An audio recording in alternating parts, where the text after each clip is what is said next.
હરે Krishna. કૃષ્ણ's cuisine ગુજરાતીમાં આપનું હાર્દિક સ્વાગત કરીએ છીએ. ઠાકોરજી માટે જ્યારે થાળી તૈયાર કરીએ ત્યારે દાળ અથવા કઢી આપણે જરૂર બનાવીએ છીએ અને કઢીમાં પણ આપણે અનેક પ્રકારની બનાવતા હોઈએ છીએ. તો આજની આપણી રેસીપી છે કઢી પકોડા, અને કઢી પકોડામાં પણ એમાં એક વેરિએશન છે જે છે પાલક પકોડા કઢી. આ કઢી ખૂબ જ ઝડપથી બની જાય છે અને તેમાં પાલકના જે ક્રિસ્પી પકોડા જે છે એ આ કઢીમાં ખૂબ જ સરસ લાગે છે. તો ચાલો બનાવવાનું શરૂ કરીએ. સૌપ્રથમ આપણે લઈ લઈશું 250 ગ્રામ જેટલી પાલક. તેને સરસ રીતે ધોઈ લીધી છે. હવે પાલકને આ રીતે પતલી અને લાંબી કટ કરી લેવાની છે. જો તમને આ બધી જ પ્રસાદની રેસિપીઝ પસંદતી હોય તો ચેનલને લાઇક, શેર અને સબસ્ક્રાઈબ કરો અને બાજુમાં આપેલ બેલ આઇકોન પર ક્લિક કરો જેથી પ્રસાદની રેસિપીઝ તમને મળતી રહે. પાલક બિલકુલ તૈયાર છે. હવે પકોડા બનાવી લઈએ.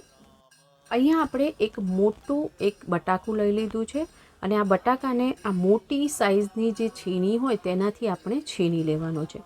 બહુ ઝીણું છીણ નથી કરવાનું.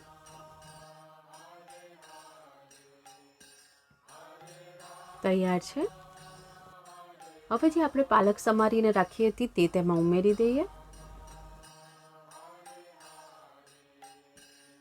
હવે સ્વાદ મુજબ મીઠું, અડધી ચમચી જેટલી હળદર,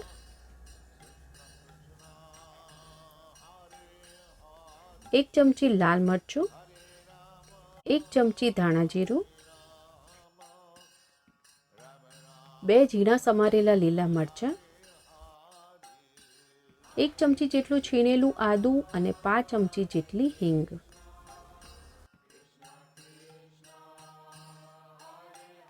હવે બધું જ સરસ રીતે મિક્સ કરી લઈએ.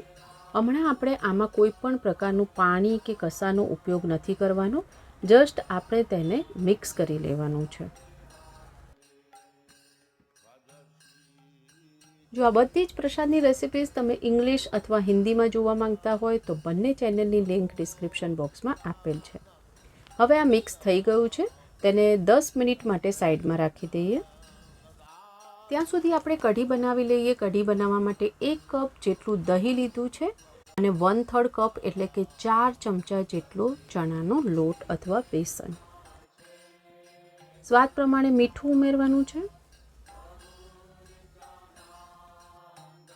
અડધી ચમચી જેટલી હળદર. હવે આ રીતે સરસ તેને ફેંટી લઈએ જેથી તેમાં બિલકુલ ગાંઠા ના રહે.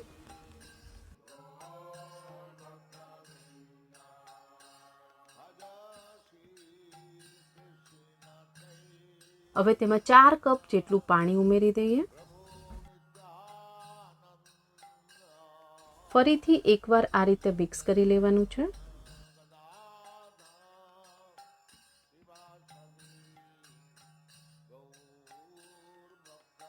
હવે કડાઈમાં 2 ટેબલસ્પૂન જેટલું ઘી ગરમ કરવાનું છે.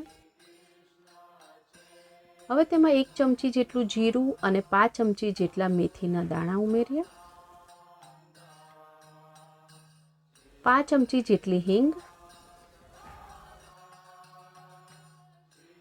1 ટેબલસ્પૂન જેટલું છીણેલું આદું, 2 લીલા મરચાં, 3 સૂકા લાલ મરચાં અને થોડા મીઠા લીમડાના પાન ઉમેરી દઈએ. હવે બધું જ અડધી મિનિટ માટે ધીમા તાપે સાંતળી લેવાનું છે.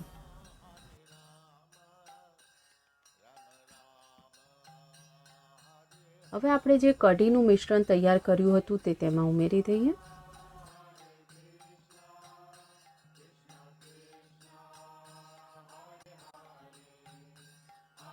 તેમાં 1 ચમચી જેટલું ધાણા જીરું અને અડધી ચમચી જેટલું લાલ મરચું ઉમેરી દેવાનું છે અને બધું સરસ રીતે મિક્સ કરી અને એના ધીમા તાપે એમાં એક ઉભરો આવે ત્યાં સુધી કઢીને થવા દેવાની છે.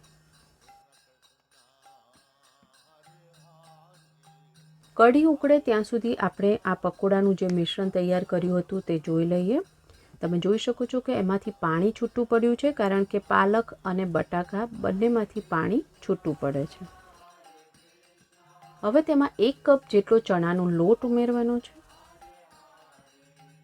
અડધો કપ જેટલો ચોખાનો લોટ, વચમાં ધ્યાન રાખવાનું છે કે કઢી ઉભરાઈ ના જવી જોઈએ, તેથી વચ્ચે વચ્ચે આપણે તેને હલાવતા રહીશું.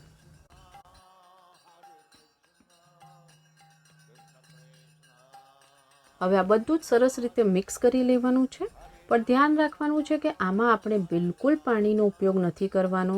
પાલક, બટાકા અને તેમાં આપણે મસાલા ઉમેર્યા હતા, જે પાણી છૂટું પડ્યું હતું તેનાથી જ આ લોટ આપણે મિક્સ કરવાનો છે. તમે જોઈ શકો છો કે આ રીતે તે મિક્સ થઈ ગયું છે. જો તમને હજી પણ લૂઝ લાગતું હોય તો તેમાં તમે થોડોક ચણાનો લોટ અને થોડોક ચોખાનો લોટ ઉમેરી શકો છો. બિલકુલ તૈયાર છે. પકોડા ઉતારી લઈએ. અહીંયા તેલ ગરમ કરી લીધું છે. આ રીતે તેના પકોડા ઉતારીશું. તેનો કોઈ શેપ આપવાની જરૂર નથી, અનઇવન શેપના જ આપણે બનાવવાના છે.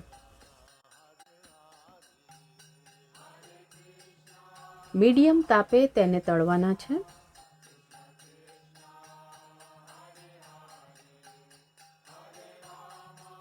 ગોલ્ડન બ્રાઉન કલરના થાય અને ક્રિસ્પી થાય ત્યાં સુધી તેને તળી લેવાના છે. અહીંયા 5 થી 6 મિનિટ જેવો સમય થઈ ગયો છે અને પકોડા તળાઈને બિલકુલ તૈયાર છે. તેને એક પ્લેટમાં લઈ લઈએ.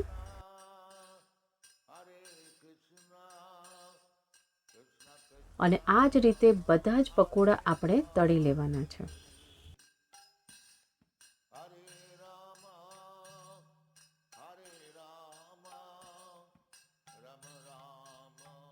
તમે જોઈ શકો છો કેટલા ક્રિસ્પી છે.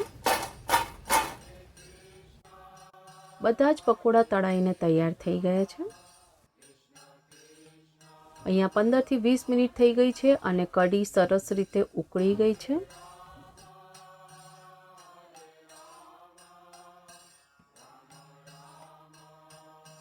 હવે તેમાં જોઈતા પ્રમાણમાં પકોડા ઉમેરી દેવાના છે અને ઝીણી સમારેલી કોથમીર. બધું મિક્સ કરી લઈએ. આ સાથે જ પાલક પકોડા કઢી બિલકુલ તૈયાર છે.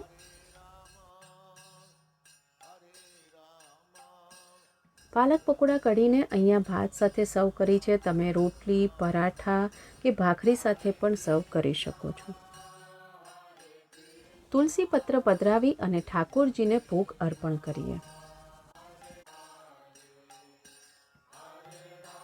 ઠાકોરજીને ભોગ લગાવી દીધેલ છે. જો તમને આવી પ્રસાદની રેસિપીઝ પસંદ આવતી હોય તો બનાવીને ઠાકોરજીને ભોગ અર્પણ કરવો અને પ્રસાદના રૂપમાં ગ્રહણ કરવી.